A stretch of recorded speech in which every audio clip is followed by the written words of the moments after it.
வணக்கம் and welcome to வணக்கம் நண்பா யூடியூப் சேனல். ஸோ இந்த கிளாஸில் இமேஜ் வித்தின் டெக்ஸ்ட், ஒரு டெக்ஸ்ட்டுக்குள்ளார வந்துட்டு எப்படி எப்படி இமேஜை கொண்டு வர்றது அப்படிங்கிறதான் பார்க்க போகிறோம்.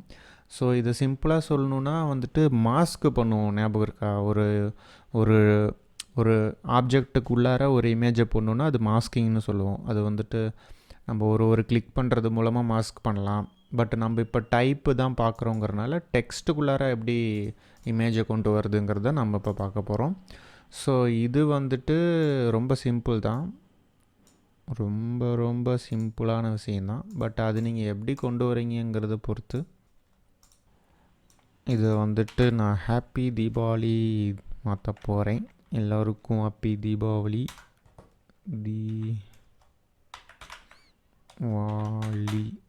தீபாவளி பெல்லிங் தெரியலையப்பா, ஏதோ ஒன்று. ஸோ இதை வந்துட்டு கொஞ்சம் சின்னது பண்ணிக்கலாம், கேப்பை கம்மி பண்ணிக்கலாம். ஓகே, ஸோ இந்த மாதிரி சிம்பிளாக போட்டேன். இதுக்குள்ளார வந்துட்டு ஏதாச்சும் ஒரு இமேஜ் கொண்டு வரணும். இப்போ வந்து ஹாப்பி தீபாவளின்னு நான் போட்டிருக்கேன். வந்துட்டு இதுக்குள்ளார எந்த மாதிரி இருந்தால் நல்லாயிருக்கும் அப்படின்னு நீங்கள் யோசிச்சிங்கன்னா, இந்த பொறி மத்தாப்பு மாதிரி இந்த ஃபயர் ஒர்க்ஸ் இருந்தால் நல்லாயிருக்கும். ஸோ அதுக்கு ஒரு இமேஜ் டவுன்லோட் பண்ணிட்டேன். அந்த இமேஜ் வந்தீங்கன்னா பெருசாக இருக்குது. உங்களுடைய காம்போசிஷன் இதோட சைஸ் வந்துட்டு எவ்வளோ பெருசு வைக்கிறீங்களோ அவ்வளோ குவாலிட்டியாக இருக்கும். நான் சின்னதாக வச்சுருக்கேன் கிளாஸுக்காக, ஃபாஸ்ட்டாக யூஸ் பண்ணுறதுக்கு. ஓகே, ஸோ இப்போ இந்த இமேஜை வந்துட்டு இந்த ஹாப்பி தீபாவளிக்குள்ளே கொண்டு போகிறோம். அப்போ வந்துட்டு இந்த இமேஜை வந்து மேலே போடக்கூடாது, இந்த இமேஜை வந்து பின்னாடி போடணும். லேயர்ஸில் போயிட்டு இந்த இடத்துல இருக்குது இமேஜு, இந்த இடத்துல அதை கொண்டு போய் நான் ஹாப்பி தீபாவளிக்கு பின்னாடி வைக்கிறேன். ஆனால் வந்துட்டு டெக்ஸ்ட்டு மேலே தான் இருக்கணும், ஆனால் அதுக்கு பக்கத்தால் இருக்கணும், அந்த இமேஜுக்கு பக்கத்தால் இருக்கணும். இப்போ டைட்டில் பார்த்திங்கன்னா இது வந்துட்டு லாஸ்ட்டாக இருக்கா? நீங்கள் வந்துட்டு இந்த இமேஜை கொண்டு போய் பின்னாடி போட்டிங்கன்னா உங்களுக்கு வந்துட்டு கடைசியாக இமேஜ் இருக்குது, அதுக்கு மேலே இந்த டெக்ஸ்ட் இருக்குது, அதுக்கு மேலே தான் ஹாப்பி தீபாவளி இருக்குது. அப்படி இருக்கக்கூடாது. ஸோ இந்த இமேஜ் வந்துட்டு ஹாப்பி தீபாவளிக்கு கீழே இருக்கணும், இந்த டெக்ஸ்ட்டுக்கு கீழே தான் அந்த இமேஜ் இருக்கணும். அதுக்கப்புறம் வெளியிருந்து அப்படியே இப்படி செலக்ட் பண்ணுங்கள், ரெண்டையுமே சேர்த்து செலக்ட் பண்ணுங்கள். ரெண்டையும் செலக்ட் பண்ணிங்கன்னா இந்த இடத்துல லேயர்ஸில் பார்த்தீங்கன்னா ப்ளூ கலரில் வந்துடும். டைட்டில் நான் செலக்ட் பண்ணல, இது ரெண்டு மட்டும் தான் செலக்ட் பண்ணியிருக்கேன். ஸோ இப்போ தான் முக்கியமான கட்டத்துக்கு வந்துடுவோம். ஆப்ஜெக்டில் போயிருங்க. ஆப்ஜெக்டில் போயிட்டு கடைசியில் வந்தீங்கன்னா கிளிப்பிங் மாஸ்க், நான் சொன்னேன்ல மாஸ்க்குன்னு சொல்லிட்டு, அதில் போயிட்டு மேக்குன்னு கொடுத்தா போதும். அப்படி இல்லைனா கண்ட்ரோல் 7ங்கிறது ஷார்ட்கட்டு. நான் இப்போ வந்து அப்படியே மேக்குன்னு கிளிக் பண்ணிக்கிறேன். அவ்வளோதான், வேலை முடிஞ்சது, இந்த கிளாஸே முடிஞ்சது.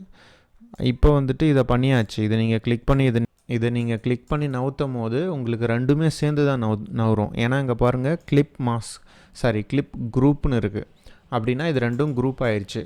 உங்களுக்கு வந்துட்டு தோணும் சில டைம் இது வந்துட்டு கொஞ்சம் கோணையாக இருக்குது, கொஞ்சம் மேலே தூக்கினா நல்லாயிருக்கும், இல்லை கொஞ்சம் கீழே கொண்டு வந்தால் நல்லாயிருக்கும் அப்படின்னு நீங்கள் வந்துட்டு இது பண்ணலாம். அப்போ நீங்கள் இந்த ட்ராப் டவுனை கிளிக் பண்ணிங்கன்னா உங்களுக்கு ரெண்டு லேயருமே தனித்தனியாக இருக்கும். இப்போ வந்துட்டு பேக்ரவுண்டை செலக்ட் பண்ணி நவுத்துனீங்கன்னா உங்களுக்கு நவராது. ஏன்னா இங்கே பாருங்கள், ப்ளூ கலர் ரெண்டுமே செலக்டில் இருக்குது, இந்த குரூப்பு ஃபுல்லாகவே செலக்டில் இருக்குது. இந்த ரவுண்டு பார்த்திங்கன்னா வேறு மாதிரி இருக்குதா? ஸோ இப்போ நீங்கள் இதை கிளிக் பண்ணணும். இந்த ரவுண்டை கிளிக் பண்ணிங்கன்னா உங்களுக்கு வந்து இந்த ப்ளூ கலர் இது மட்டும் செலக்ட் ஆயிரும். ஹாப்பி தீபாவளிங்கிறது ப்ளூ கலர் போயிருமா? இப்போ வந்துட்டு கிளிக் பண்ணியிருக்குதான்னு பார்த்துக்கோங்க. அதே மாதிரி நீங்கள் நவுத்தும் போது, நீங்கள் இதை பிடிச்சி நவுத்தும் போது எழுத்து மேலே வைக்க வேணாம், ஏன்னா எழுத்து முன்னாடி இருக்குது.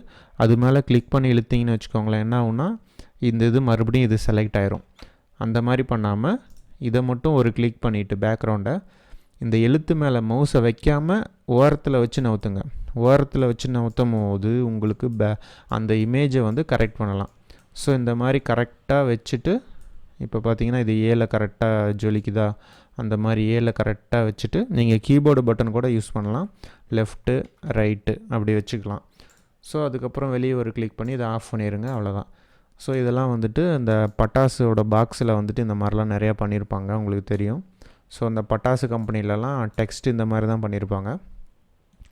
அவங்க க்ரியேட்டிவிட்டிலாம் ஒருவேளை அவங்க இந்த மாதிரி இல்லுஸ்ட்ரேட்டரில் பண்ணுறாங்கன்னா அவங்களுக்கு இந்த மாதிரி ஈஸியாக இருக்கும்.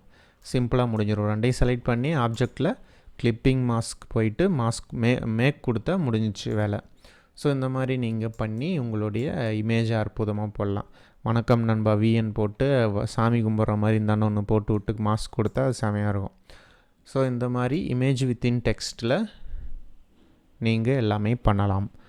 ஸோ இது வந்து ரொம்ப சிம்பிள் தான். இது வந்து ஆனால் எனக்கு ரொம்ப பிடிச்ச ஒன்று, அதனால நான் வந்து செப்பரேட்டாக சொல்கிறேன். ப்ராக்டிஸ் பண்ணி பாருங்க. இமேஜ் வித்தின் டெக்ஸ்ட் முடிஞ்சிருச்சு.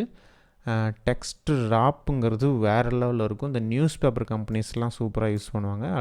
அதை வந்துட்டு நம்ம அடுத்த கிளாஸில் பார்க்கலாம். So thank you friends.